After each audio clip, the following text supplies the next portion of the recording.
Всем привет с выставки «Салон Каминов 22». Я на стенде «Эко-камин».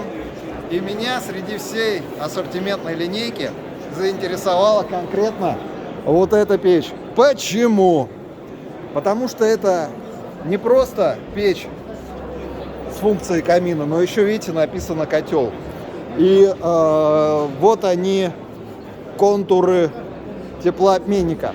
Цена. Вот, ребят, на что внимание не обращаем, так это на цену. Потому что я снимаю 30 мартабря, допустим, а ты смотришь это 16 сентября. Как вы знаете, с ценами черт знает что творится, поэтому мы вот эту вот вещь с ценой просто отставляем в сторону. Технические характеристики вы можете всегда поставить видео на паузу и почитать, что написано. Что сразу вижу, количество огромная батарей, к которым присоединен этот котел с функцией камина. Преимущество: ставим на паузу, читаем, ставим на паузу, читаем и убираем. И начнем сразу же с внешнего вида. Эта печь-камин выглядит как прямоугольник. Как прямоугольник выглядит, с воздушными конвекторами, с двумя варочными поверхностями. Вот виден контур теплообменника. То есть прочищать удобно. Так. Дальше. Диаметр дымохода здесь явно не 115, это скорее 150. Тоже кожухи есть для того, чтобы можно было бы обогревать помещение воздухом там, где стоит эта печь камин. Дальше еще один выход. Узнаем, зачем он нужен непосредственно у человека, который ответственен за это дело. Но сначала я просто посмотрю, что вижу, а потом мы, конечно, технического специалиста подключим, потому что я не специалист ни по каминам, ни по котлам. Видите, печь-камин Бавария, вдруг внезапно здесь написано. Ножки высокие, саморезы, то есть это все можно снять, обслужить. Идем смотреть дальше. У меня есть сегодня штангенциркуль, толщину плиты померяем.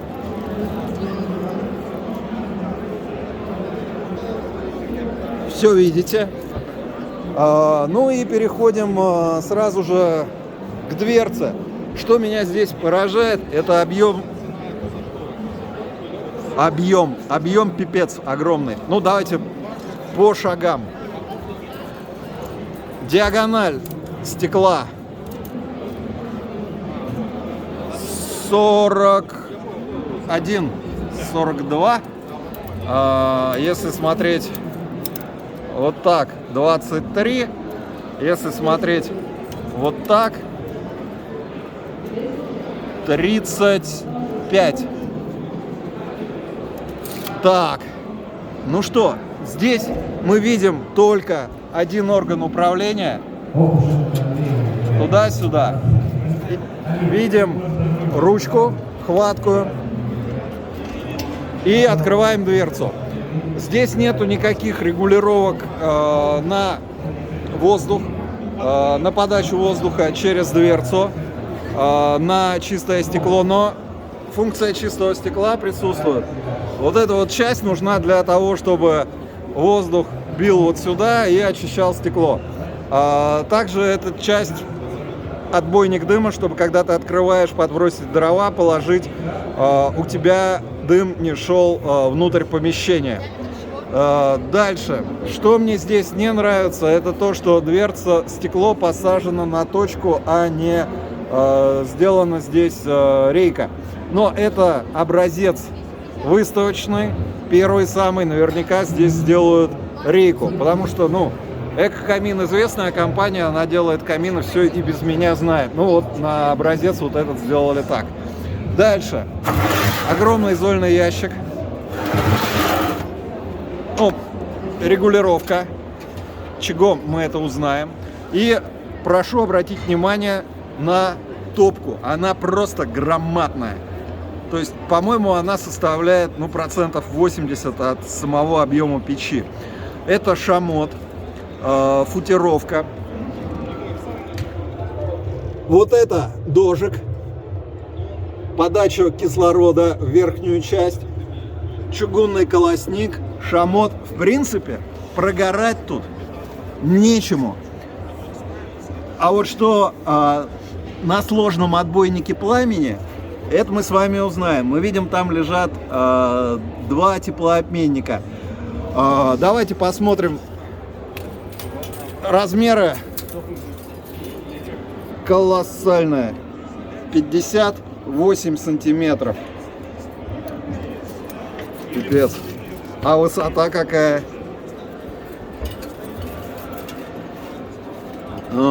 36 и еще сама рулетка сантиметров 5. То есть, ну, 40 в высоту. Так. Ну, слушайте, крутяцкий, я бы сказал бы. Ну, теперь про технические характеристики расскажет верховный специалист Экокамина. Вы его знаете по моим роликам с печкой банной. Рассказывай, что к чему. Наша новинка, модель деревенька, это печь-котел. 12-киловаттная печка, которая обогревает конвекцией, конвекционные каналы. Большая топочная камера, большой загрузкой. Можно сразу спросить, там, где она стоит, какой объем помещения она обогревает без контура водяного? Без контура 12 киловатт, это порядка 200-250 кубов. Кубов. Серьезный объем. Вот. А сделана она из чего? Сделана она из стали. А толщины какие, не помнишь? Корпус идет 3 миллиметра, сам корпус. А отбойник идет 5 миллиметров. Это ST3 или 09G2S? Это 09G2S. Котловая. Ну, логично, котел, Да. котловая. Ну, смотрите, Ага. вся топка выложена шамотом. То есть основную термонагрузку на себя принимает именно шамотная плита, которая толщиной 4 сантиметра. Так. Вверху вот можем посмотреть, находятся чугунные плиты. Чугун мы заказываем у французов, это компания Invicta. Чугун очень качественный. А вот как раз отбойная плита, вот она сделана из 5-миллиметровой стали. Да. А это тоже так же вынимается, да? Это просто отложим?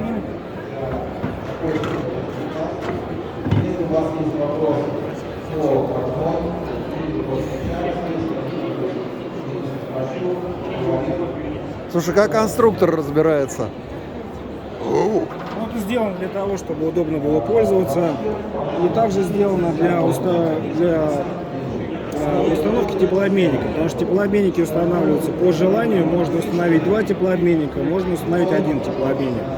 Мощность теплообменников одного 5 киловатт. То есть 2 теплообменника это 10 киловатт. Это еще прибавляется где-то 120-150 кубов. Реально, ребят, вот это все раскручивается, вывинчивается, обслуживается элементарно. Охренеть. Красавчики, это прям вот хитяры этого года, 22-го. Да, чем хороша эта печка? Это и камин, и печь, и котел одновременно, все, 3 в одном. То есть при испытаниях, вот мы испытывали, как раз это фотографии из нашей испытательной лаборатории. Здесь установлено 10 батарей, каждой батареи по 1 киловатту. Вот, как раз подключено 2 контура, прогревает. По испытаниям, значит, показало себя отлично. То есть сам лично готовил мясо, жарил великолепно. Первая конфорка прогревается очень хорошо, вторая чуть поменьше. Вот. Значит, температура теплоносителя где-то минут за 40 уже достигает 70 градусов. Вот при этой системе. Подключено 2 контура, значит, 10 батарей по каждой по киловатту, 10 киловатт. То есть 1 контур, 5 батарей. Вот. Но так как есть система дожига, есть система регулировки, очень такая тонкая, Получается, перекрываешь, ставишь медленный режим, она спокойно работает там 6-7 часов, в зависимости от того, что вы заложили, какое топливо. А медленный режим, это и есть вот эта вот регулировка? Да, вот это единственная Одна единственная регулировка, как в дорогущих каминах. То есть вот так это идет максимальная подача воздуха, вот так закрыто, и подача воздуха идет только через дожигатели, потому что здесь все герметично. Я не вижу места, откуда с дверцы бы тянуло воздух, а зольный ящик, он закрывается дверцей. Я прав или нет? Да, все верно. А скажи, пожалуйста, подожди. А скажи, пожалуйста, а сколько по времени работает в режиме тления на полной загрузке? Как такового режима тления это не булерьян, да? Здесь есть система дожигов, испытаний по полной загрузке, но мы практиковали 6 часов, испытывали. То есть, в принципе, задачи при испытании такого не было. Охренеть. Достичь какого-то там максимального, да? То есть закладка дров по правилам, 2/3 топки, все это взвешивалось, закладывалось. Сейчас, погоди, ребят, я объясню простым человечьим языком. 6 часов у вас печь работает в режиме нагрева не только теплоносителя, но и нагрева самого контура, самого дома конвекции, воздухом. Что происходит дальше? Вот все, печь прогорела, все, не печь прогорела, а дрова прогорели. Дальше у вас обычная печь остыла бы, да, а котел, благодаря тому, что там теплоноситель и батарея, медленнее остывает. Это очень большой плюс. То есть там еще часа 4 будут остывать батареи. И сейчас, погоди. И это вам дает, что часов 10 даже с плохим домом, ну давайте говорить честно, с плохим домом, который продувается всеми ветрами, он плохо утеплен, то часов 10 вы просто сможете спать, положив закладку дров и поджечь и заснуть. Нормально. Вообще, респектос. Основное преимущество котла то, что можно отапливать спокойно второй этаж, соседние комнаты. Возникает очень много проблем при отоплении там, двухэтажного дома. Да? Двухэтажный дом, многие спрашивают, как я могу отопить спальню на втором этаже. Все очень просто. Вы устанавливаете батареи во втором этаже в каждой комнате, устанавливаете в соседних помещениях, топите, прогревает большой зал, прогревает весь дом. Крутяк. Значит так, что еще из плюсов я вижу? Это то, что за 30 секунд мы ее полностью разобрали, и можно ее и чистить, и все что угодно. А работает она только на дровах или на угле тоже? Нет, ну уголь мы не рекомендуем использовать. Температура горения очень высокая. Шамот, в принципе, он выдержит, но верхняя часть, ну даже если бы она чугунная была, в принципе, уголь не рекомендуется использовать. И уголь не работает при системе нетления, медленного горения. Да? Вот. Лучше использовать дрова, качественные, хорошие дрова. Плюс все-таки не забывайте, здесь большое стекло. То есть печка, она еще и как камин. Она очень хорошо горит. Именно вот эта модель. За счет того, что мы сделали систему подачи воздуха, систему подогрева воздуха и подачи его потом в топку. Сначала нагревается, потом горячим уже попадает на обдув стекла, на вторичный дождь. За счет этого температура горения у вас намного выше. И горение само по себе получается лучше, эффективнее и красивее.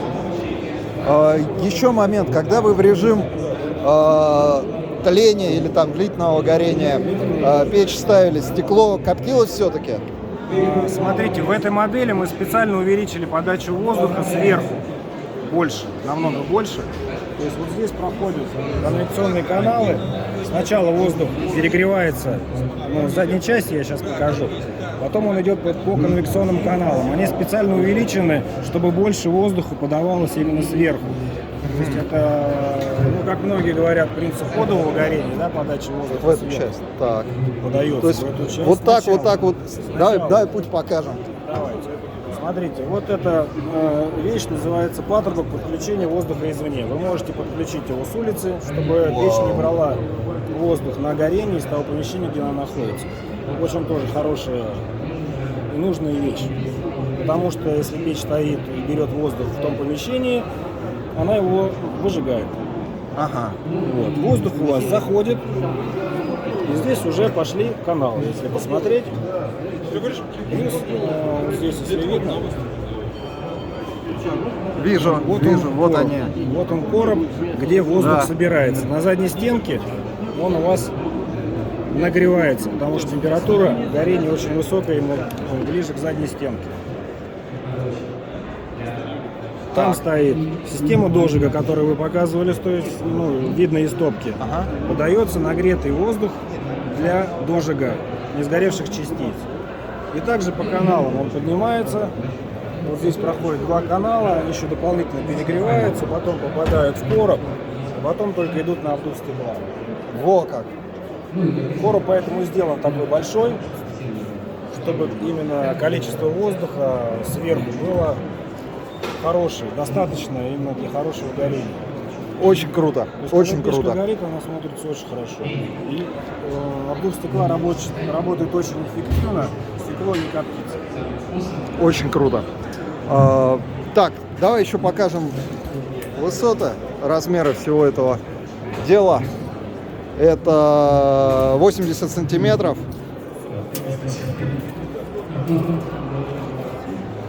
69 и ширина 46. Так, диаметр дымохода 150. Да. В таком объеме топки меньше диаметра дымохода лучше не ставить. Еще Все одна. рассчитано, нужен именно такой дымоход. Еще одна вещь. Мало того, что вы можете здесь все прочистить, вы можете прочистить, сняв панели, дымоход. Давай еще на один вопрос ответим, который вот часто... Дымоход можно сейчас Давай, скажу, давай. пока не забыл. Дымоход можно устанавливать сверху. Сверху? Это чугунный патрубок, он съемный. Охренеть. В комплекте Ёлы-палы. Слыхали?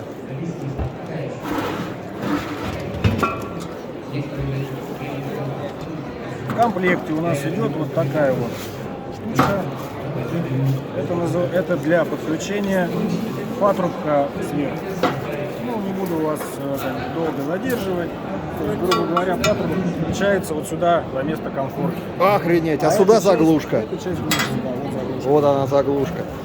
Офигеть, просто офигеть. Ну и вот вопрос, на который часто задают, а не будет ли дымить отсюда? Смотрите, здесь пазы, и встает она на пазы. А так как это чугун, то под своим весом все придавливает и все герметично. Здесь пазы и на комфорке. Все пазы. Все встает, все герметично. То есть в таком варианте вы имеете две плиты для того, чтобы готовить. А если вы подключаете вот сюда дымоход, то имеете одну комфорку. Ребят, Дымоход у вас уже находится, идет вверх. Это для того, чтобы сэкономить место при установке в самом помещении. Если помещение небольшое, вы можете сэкономить вот таким вариантом. только одно прошу, доработать сюда этот самый... Куда мы прислушаемся, постараемся сделать сюда рамку, не постараемся, а сделаем сюда рамку. Слушай, ну, ребят, я просто в афиге, вот я честно говорю, блин, вообще просто для дачника за такие бабки, это сейчас у нас март месяц, да, 22 года, это просто охренительно. Потому что, ну, грубо говоря, если, ну, видите, цену 51 тысяча, но в цену не входят вот эти вот штуки. Теплообменник. Сколько один теплообменник? Нержавеющий, стоит он 9 тысяч рублей. То есть, Так грубо как говоря, еще нержавейка двадцатка. сейчас- То есть Цена на нержавейку сейчас очень дорогая. за 51 тысячу вы получаете камин с конвекцией, и добавив еще двадцатку, вы получаете котел. Но это все, это, ну, я вам просто порядок цен называю. Может, через месяц это будет печка 1 000 000 стоить, но теплообменники будут по 100 тысяч. Я утрирую, я не знаю, что там с инфляцией, с дефляцией, там вот эта фигня. Вы это все россияне, вы это все знаете. Но и то, что я вижу, просто охрененно. У меня только одна просьба, вот после того, как вы стекло переделаете, конструктору Обязательно передам.